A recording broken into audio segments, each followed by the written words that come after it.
और दोस्तों, career zone classes में आपका स्वागत है। आज हम लोग सामाजिक विज्ञान के वैसे प्रश्न को देखेंगे जो कि 2024 में आने वाली है।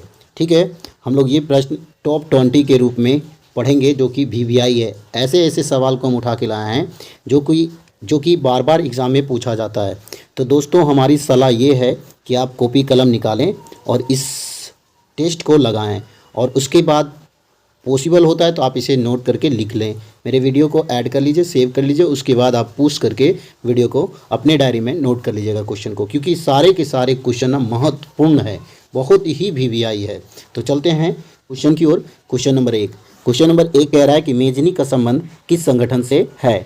मेजनी का संबंध किस संगठन से है। ऑप्शन है आपके पास डाइट, लाल सेना, कार्बोनरी, जूसेफ। तो दोस्तों बता दें कि मेजनी का जो संबंध है ना वो है कार्बोनरी सेना से। Option number C. चलते हैं नेक्स्ट क्वेश्चन की ओर। क्वेश्चन नंबर 2 कह रहा है यंग यूरोप के संस्थापक कौन थे। यंग यूरोप के संस्थापक कौन थे।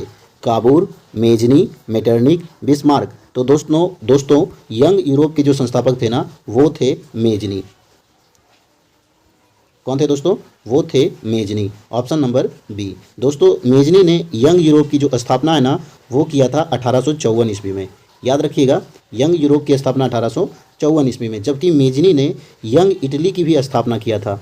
यंग इटली, ठीक है दोस्तों, यंग इटली ये किए थे 1831 ईस्वी में। तो आपसे बोलेगा यंग इटली के संस्थापक मेजनी 1831, यंग यूरोप के संस्थापक मेजनी 1854। चलते हैं नेक्स्ट क्वेश्चन की ओर, क्वेश्चन नंबर 3 की ओर। क्वेश्चन नंबर 3 कह रहा है वियना कांग्रेस कब हुआ था। ऑप्शन है हम लोगों के पास ए 1815, 1818, 1920, 1919। तो दोस्तों वियना कांग्रेस जो था ना वो हुए थे 1815। Option number A. और इसकी जो अध्यक्षता थे दोस्तों, इसकी जो अध्यक्षता था वो किए थे मेटरनिक। कौन किए थे, मेटरनिक। ठीक है ना दोस्तों, याद रखिएगा कौन किए थे, मेटरनिक। तो वियना कांग्रेस कब हुआ था 1815, इसकी अध्यक्षता किया था मेटरनिक। दोस्तों बताते चले 1920 ये असहयोग आंदोलन है। असहयोग आंदोलन महात्मा गांधी के द्वारा चलाया गया था 1920 ईस्वी में। तो कोई आपसे पूछे कि असहयोग आंदोलन कब हुआ था, 1920। यहीं पे एक ऑप्शन है दोस्तों 1919। तो 1919 जो है ना जालियांवाला बाग हत्याकांड हुआ था, जिसमें ना हजारों लोगों को जनरल डायर के द्वारा मार दिया गया था। जालियांवाला बाग हत्याकांड। तो यहाँ पे 3 क्वेश्चन कि वियना कांग्रेस कब हुआ था 1815, अध्यक्षता किए थे मेटरनिक, असहयोग आंदोलन 1920, जबकि जलियांवाला बाग हत्याकांड जो है वो है 1919। चलते हैं नेक्स्ट क्वेश्चन की ओर। क्वेश्चन नंबर 4 कह रहा है कि जर्मन राइन राज्य का निर्माण किसने किया था। ऑप्शन है आपके पास लुई 18वां, नेपोलियन बोनापार्ट, नेपोलियन 3 या बिस्मार्क। तो दोस्तों जर्मन राज का जो निर्माण है ना वो किए थे Napoleon Bonaparte. Option number B. चलते हैं नेक्स्ट क्वेश्चन की ओर। क्वेश्चन नंबर 5 कह रहा है कोयला किस प्रकार का संसाधन है। कोयला किस प्रकार का संसाधन है। अनवीनकरणीय, नवीनकरणीय, जैव या अजैव। तो दोस्तों कोयला जो है ना वो अनवीनकरणीय संसाधन है, यानी एक बार ख़त्म हो जाए तो इसे बनने में ना ज़्यादा समय लगता है, इसलिए ये अनवीनकरणीय संसाधन है। पूछता है दोस्तों कि अनवीनकरणीय संसाधन किसे कहेंगे। तो वैसा संसाधन जिसे बनने में बहुत समय लगे उसे अनवीनकरणीय संसाधन कहते हैं। अनवीनकरणीय संसाधन का जो उदाहरण है वो है कोयला, और होता है दोस्तों पेट्रोलियम, और होता है दोस्तों प्राकृतिक गैस। अक्सर ये ही ऑप्शन आपको मिलेंगे, कोयला, पेट्रोलियम, प्राकृतिक गैस। इससे ही क्वेश्चन बनता है, इसलिए याद रखिएगा कोयला, पेट्रोलियम और प्राकृतिक गैस जो है वो अनवीनकरणीय संसाधन है। चलते हैं नेक्स्ट क्वेश्चन की ओर। क्वेश्चन नंबर 6 भारत में सर्वाधिक कौन सी मिट्टी पाई जाती है। ऑप्शन है काली मिट्टी, लाल मिट्टी, लेटेराइट मिट्टी, जलोढ़ मिट्टी। तो दोस्तों भारत में जो सबसे ज़्यादा मिट्टी पाई जाती है ना वो है आपके पास जलोढ़ मिट्टी। जलोढ़ मिट्टी ना 70% से भी ऊपर भारत में पाई जाती है। सबसे ज़्यादा पाई जाने वाली मिट्टी जलोढ़ मिट्टी। दोस्तों यहाँ पे एक ऑप्शन दिख रहा है काली मिट्टी। काली मिट्टी जो है ना सबसे ज़्यादा होती है महाराष्ट्र में। क्या होती है, महाराष्ट्र में होती है। ठीक है, और इसके लिए जो खेती है ना वो कपास के लिए उपयुक्त है। कपास की खेती के लिए काली मिट्टी ना सबसे बेटर होता है, और ये भी क्वेश्चन पूछा जाता है कि कपास की खेती के लिए कौन सी मिट्टी उपयुक्त है, तो काली मिट्टी। याद रखिएगा। चलते हैं नेक्स्ट क्वेश्चन की ओर। क्वेश्चन नंबर 7 कह रहा है संसाधन होते नहीं बनते हैं, यह कथन किनका है। फिर मैं एक बार बता दूं दोस्तों कि मैंने जितने भी क्वेश्चन उठाए हैं सारे के सारे वीवीआई है। अगर आप इसे इग्नोर कीजिएगा तो बाद में पछताइएगा। ठीक है, इसलिए कोशिश कीजिए कि आप इसे नोट कर लें और याद करने की कोशिश करें। पक्का है, मेरा अनुभव है, मेरा गारंटी है कि ये क्वेश्चन आपको मिलेगा ही मिलेगा। ठीक है ना, 80 में से 40 मारना है, जिसमें से ये क्वेश्चन आपको दिखेगा और अगर आप इसे याद कर लेते हैं तो आपका 40 में 40 मिल जाएगा। चलते हैं नेक्स्ट क्वेश्चन की ओर। संसाधन होते नहीं बनते हैं, यह कथन किनका था? महात्मा गांधी, जवाहरलाल नेहरू, जिम्मरमैन, सुंदरलाल बहुगुणा। तो दोस्तों इसका आंसर हो जाएगा संसाधन होते नहीं बनते हैं, ये बोले थे जिम्मरमैन। जिम्मरमैन जो थे वो एक बहुत ही बड़े भूगोलविद थे। ठीक है ना दोस्तों, इन्होंने बताया था कि संसाधन जो है ना होता नहीं है, बनता है। ठीक है, और महात्मा गांधी की बात कर ले तो महात्मा गांधी बोले थे कि हमारे पास पेट भरने के लिए बहुत कुछ है पर पेटी भरने के लिए नहीं। ये भी क्वेश्चन पूछता है दोस्तों कि हमारे पास पेट भरने के लिए बहुत कुछ है पर पेटी भरने के लिए नहीं। किसने बोला था? तो महात्मा गांधी। और जवाहरलाल नेहरू जो थे वो आधुनिक भारत का मंदिर कहा था। किसको? बांधों को आधुनिक भारत का मंदिर कहा था। किसको कहा था? बांधों को। जो ये बांध होती है, ये परियोजना जो है ना, उसको आधुनिक भारत का मंदिर कहे थे। कौन? जवाहरलाल नेहरू। और सुंदरलाल बहुगुणा की बात करें तो ये चिपको आंदोलन के प्रणेता थे दोस्तों, चिपको आंदोलन के प्रणेता थे। ठीक है ना, चलते हैं नेक्स्ट क्वेश्चन की ओर। क्वेश्चन नंबर 8 कह रहा है सौर ऊर्जा कैसी संसाधन है? सौर ऊर्जा कैसे संसाधन है? मानवकृत, आचक्रीय, जैव या पुनःपूर्ति योग? तो दोस्तों इसका आंसर हो जाएगा सौर ऊर्जा जो है ना वो पुनःपूर्ति योग है। पुनःपूर्ति योग यानी ये आज खत्म होगा, कल फिर सूर्य उगेगा और फिर इसे बना लिया जाता है। इसलिए ये जो ऊर्जा है ना ये पुनःपूर्ति योग है। देखिए सूर्य प्लेट को जब हम लगाते हैं, आज बैटरी डाउन होगा, फिर कल सूर्य उगेगा, फिर हम लोग उससे ऊर्जा बना लेते हैं। तो सौर ऊर्जा कैसी है? पुनःपूर्ति योग। Most important question. चलते हैं क्वेश्चन नंबर 9 की ओर।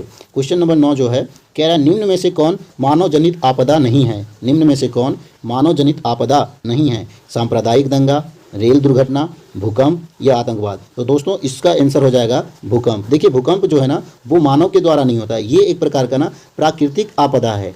कैसी आपदा है? प्राकृतिक आपदा है। जबकि दोस्तों सांप्रदायिक दंगा यानी किसी के बीच में मारपीट, ठीक है, हिंदू मुस्लिम सिख ईसाई ऐसे करके आपस में सब लड़ जाते हैं, ये जो दंगा होते हैं ये मानव के द्वारा फैलाया हुआ दंगा रहता है। इसमें हम लोगों को नहीं पढ़ना चाहिए। ठीक है, चलते हैं नेक्स्ट क्वेश्चन की ओर। क्वेश्चन नंबर 10 कह रहा है भारत में महिला के लिए आरक्षण की व्यवस्था निम्न में से कहाँ है? भारत में महिला के लिए आरक्षण की व्यवस्था निम्न में से कहाँ है? तो दोस्तों भारत में महिला के लिए जो आरक्षण की व्यवस्था है, ऑप्शन आपके पास राज्यसभा, पंचायती राज, मंत्रिमंडल, लोकसभा। तो इसका आंसर हो जाएगा दोस्तों कि भारत में महिला के लिए जो आरक्षण है ना उसकी व्यवस्था किया गया है पंचायती राज में। पंचायती राज में आपको बताते चले दोस्तों, बिहार में जो पंचायती राज है ना उसमें महिलाओं को 50% की आरक्षण दी गई है। कितनी? 50% की आरक्षण दी गई है। कहाँ? बिहार में। याद रखिएगा, ये भी क्वेश्चन पूछता है कि बिहार के पंचायती राज में महिलाओं को कितना % आरक्षण दिया गया है? 50%। जबकि वहीं पे बात कर लेना तो संसद में, कहाँ दोस्तों? संसद में महिलाओं को आरक्षण के लिए ना मांग की जा रही थी 33%। कितने %? 33%। यानी महिलाओं लोग ने 33% संसद में अपने सीटों की मांग की कि 33% महिलाएं होगी। याद रखिएगा कि पंचायती राज में जो है आरक्षण की व्यवस्था है और सबसे ये बिहार में ना आरक्षण की व्यवस्था पंचायती राज में 50% है महिलाओं को। अभी भी देखिएगा पंचायती राज का जो चुनाव हुआ होगा दोस्तों उसमें अक्सर जो मुखिया का कैंडिडेट होगा ना वो महिलाओं के लिए रिजर्व है। 50% महिलाएं रहेगी, 50% जेंट्स रहेगा। तो कहीं कहीं महिलाओं का चुनाव हुआ होगा और कहीं कहीं पे जेंट्स का होगा। ठीक है, चलते हैं नेक्स्ट क्वेश्चन की ओर। क्वेश्चन नंबर 11 कह रहा है लोकतंत्र जनता के लिए व जनता के द्वारा बनाया गया एक शासन है, यह कथन किनका था? बहुत ही अच्छा क्वेश्चन है दोस्तों, ये अर्थशास्त्र से है।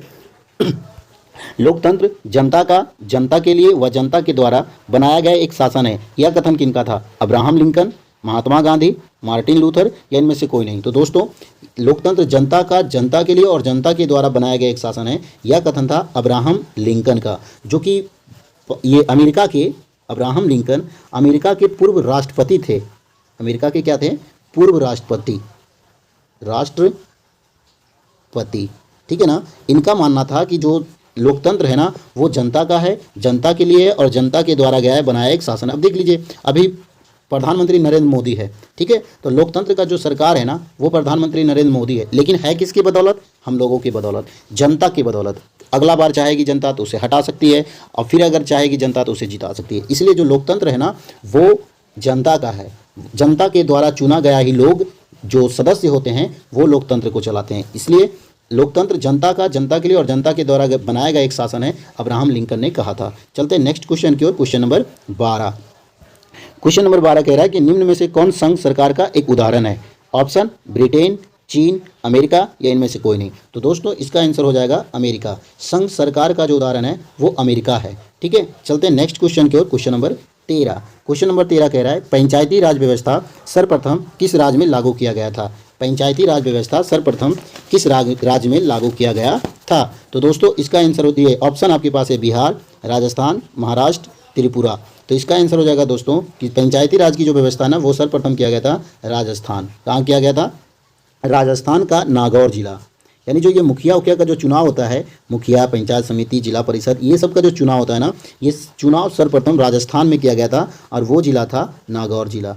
कौन सा? नागौर जिला। चलते हैं क्वेश्चन नंबर 14 की ओर। क्वेश्चन नंबर 14 कह रहा है बिहार में संपूर्ण क्रांति का नेतृत्व किसने किया था? बिहार में संपूर्ण क्रांति का नेतृत्व किसने किया था? मोरारजी देसाई, नीतीश कुमार, इंदिरा गांधी या जयप्रकाश नारायण? तो इसका आंसर हो जाएगा दोस्तों बिहार में संपूर्ण क्रांति का नेतृत्व ना वो किए थे जयप्रकाश नारायण। याद रखिएगा, जयप्रकाश नारायण। चलते हैं नेक्स्ट क्वेश्चन की ओर। Question number 15। क्वेश्चन नंबर 15 कह रहा है कि भारत में राष्ट्रीय आपात की घोषणा कब की गई थी? भारत में राष्ट्रीय आपातकाल की घोषणा कब की गई थी? Option A 1970, option B 1975, option C 1966, option D 1980। तो दोस्तों भारत में राष्ट्रीय आपातकाल की घोषणा ना वो किया गया था 1975 में। कब किया गया था? 1975 में। और 1972 में भारत और चीन का युद्ध हुआ था। 1975 में भारत और चीन का युद्ध हुआ था। भारत और चीन का युद्ध हुआ था। ठीक है दोस्तों। और 1966, ये याद रखिएगा, 1966 में ना बहुत ही भीषण ये सुखाड़ आया था। सुखाड़। तो आपसे कोई पूछेगा कि भारत में सबसे भीषण सुखाड़ कब आया था? 1966 में। और 1980 की बात करें दोस्तों तो बीजेपी यानी भारतीय जनता पार्टी, भारतीय जनता पार्टी, ठीक है ना, इसकी स्थापना किया गया था 1980 ईस्वी में। तो याद रखिएगा भारत में राष्ट्रीय आपातकाल की घोषणा 1975, भारत और चीन का युद्ध 1972, भारत में भीषण सुखाड़ आया था 1966 और भारतीय जनता पार्टी की स्थापना हुआ था 1980। और जितने बातें मैंने बताई सारे के सारे मोस्ट है दोस्तों, ये पूछे जाते हैं। चलते हैं नेक्स्ट क्वेश्चन की ओर। Question number 16। किसके अनुसार अर्थव्यवस्था आजीविका अर्जन करने की एक प्रणाली है? किसके अनुसार अर्थव्यवस्था आजीविका अर्जन करने की एक प्रणाली है? लेविस, ब्राउन, उर्मिला हिक्स, रेगनर नक्स। तो दोस्तों इसका आंसर हो जाएगा ब्राउन। ब्राउन बहुत बड़े एक अर्थशास्त्री थे। उसका कहना था कि अर्थव्यवस्था जो है आजीविका अर्जन करने की यानी कि जीविका चलाने की एक प्रणाली है, एक नियम है। ठीक है, चलते हैं नेक्स्ट क्वेश्चन की ओर। Question number 17। क्वेश्चन नंबर 17 कह रहा है भारत में नीति आयोग की स्थापना कब की गई?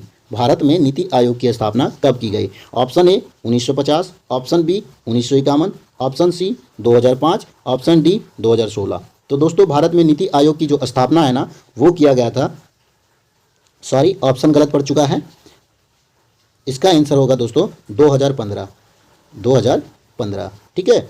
और नीति आयोग का पुराना नाम था योजना आयोग। थोड़ा सा हम समझाना चाहेंगे दोस्तों कि पहले ये जो योजना थी ना ये योजना आयोग के नाम से चलता था, योजना आयोग के नाम से। और ये योजना आयोग की स्थापना ना किया गया था 1950 ईस्वी में। कब किया गया था? 1950, 15 मार्च 1950 को, 15 मार्च 1950 को। ठीक है ना। तो देखिए मैं समझाना चाहूँगा कि भारत में जो योजना आयोग की स्थापना थी वो हुआ था 15 मार्च 1950 को। और यही योजना का नाम बदलकर नरेंद्र मोदी जी कर दिए नीति आयोग। कौन कर दिए? नीति आयोग। और योजना आयोग का जो अध्यक्ष होता है दोस्तों वो हमेशा होता है प्रधानमंत्री। कौन होता है? प्रधानमंत्री होता है। ठीक ना। और ये तीनों क्वेश्चन पूछाता है इसलिए मैं समझा रहा हूँ। अब देखिए समझिएगा, आपसे कोई पूछेगा कि योजना आयोग की स्थापना कब किया गया? 15 मार्च 1950। फिर आपसे पूछेगा योजना आयोग का नाम बदलकर नीति आयोग कब कर दिया गया? 2015। या कोई पूछेगा कि भाई नीति आयोग की स्थापना कब हुई थी? 2015। फिर आपसे बोलेगा योजना आयोग, तब तो योजना आयोग रहा नहीं, इसी का नाम तो नीति आयोग कर दिया। तो आपसे पूछेगा नीति आयोग का अध्यक्ष कौन होता है? तो बोलेगा प्रधानमंत्री, हमेशा प्रधानमंत्री होता है। अब फिर आपसे हो सकता है पूछ दे कि वर्तमान में नीति आयोग के अध्यक्ष कौन है? तो अभी वर्तमान में प्रधानमंत्री कौन है? नरेंद्र मोदी। इसीलिए नीति आयोग के अध्यक्ष अभी हैं नरेंद्र मोदी। ठीक है दोस्तों, चलते हैं नेक्स्ट क्वेश्चन की ओर। Question number 18। क्वेश्चन नंबर 18 कह रहा है गरीबी के कुचक्र की धारणा किसने बताया? गरीबी के कुचक्र की धारणा किसने बताया? ठीक है दोस्तों, option professor Pigou, professor Marshall, Ragnar Nurkse इनमें से कोई नहीं। तो गरीबी के कुचक्र की धारणा जो थे वो बताए थे रेगनर नक्स ने, रेगनर नक्स ने, ठीक ना। यानी रेगनर नक्स का कहना था कि गरीबी जो है ना गरीबी को जन्म देती है, गरीबी जो है ना गरीबी को जन्म देती है। सही बात है दोस्तों। आप बैक में जाइएगा, पहले के टाइम में क्या होता था कि किसी के माता पिता मान लीजिए गरीब है, वो ठेकेदार ये ज़मींदार से ले लेता था कर्ज। अब जब वो ज़मींदार से जब कर्ज ले लिए तो वो कर्ज का जो सूद होता था ना उसको चुकाते चुकाते उसके बेटा का ज़िंदगी उसी को चुकाने में लग जाता था। फिर इसका जो बेटा हुआ फिर वो उसको चुकाते रहता था। ये तरक्की नहीं कर पाता था दोस्तों। परंतु वर्तमान में दोस्तों मोटिवेशनल पॉइंट है कि अगर आप 25 से 30 साल के अंदर में गरीब हैं तो चलता है कि आप गरीब हैं। 30 साल के ऊपर अगर आप कहते हैं कि मैं गरीब हूं तो गलत बात है, क्योंकि आप मेहनत करके अमीर बन सकते हैं, सक्सेसफुल हो सकते हैं। ये आपके हाथ में, ये आपकी मेहनत के ऊपर डिपेंड करता है दोस्तों। अभी के टाइम में मोटिवेशनल चीज़ देखनी चाहिए, पढ़ाई की चीज़ देखनी चाहिए। तो आप अपना समय कहीं और बर्बाद कीजिएगा। ये एक बहुत ही कीमती समय है, इसे बर्बाद मत कीजिए। अगर एक बार चला गया ये समय तो फिर दोबारा वापस नहीं आएगा। चलते हैं नेक्स्ट क्वेश्चन की ओर। Question number 19। क्वेश्चन नंबर 19 कह रहा है बिहार में रेल वर्कशॉप कहाँ है? बिहार में रेल वर्कशॉप कहाँ स्थापित है? ऑप्शन जमालपुर, भागलपुर, मुंगेर और पटना। तो दोस्तों बिहार में रेल वर्कशॉप जो है वो है जमालपुर में। आपकी जानकारी के तौर पे बता दें दोस्तों, ये जमालपुर में जो वर्कशॉप है ना पूरा एशिया का सबसे पुराना वर्कशॉप है। यानी पूरा एशिया महादेश में सबसे पहले अगर वर्कशॉप कहीं खोला गया था तो वो खोला गया था जमालपुर में 1854 ईस्वी में। 1854 ईस्वी में जब ये जमालपुर में ये वर्कशॉप खोला गया था दोस्तों, तो उस समय ना लगभग 10,000 लोगों को इसमें काम मिला था। ठीक है ना, बहुत ही अच्छी संस्था है ये जमालपुर में। ठीक है ना, चलते हैं नेक्स्ट क्वेश्चन की ओर। Question number 20। तो क्वेश्चन नंबर 20 आप लोगों के लिए HW के तौर पर ये छोड़ा जा रहा है दोस्तों कि कौन सा जीव केवल भारत में पाया जाता है? घड़ियाल, डॉल्फिन, चीता या A और B दोनों। तो दोस्तों इसके साथ ही ये सेशन समाप्त होता है। फिर हम मिलेंगे आपको नेक्स्ट वीडियो में टॉप 10-20 वाला सीरीज लेकर। अगर आपको मेरा वीडियो अच्छा लगा होगा तो आप मेरे चैनल को सब्सक्राइब करें, शेयर करें और अभी मैं एक छोटा यूट्यूबर हूँ तो मुझे सपोर्ट करें। Thank you. जय हिंद, जय भारत।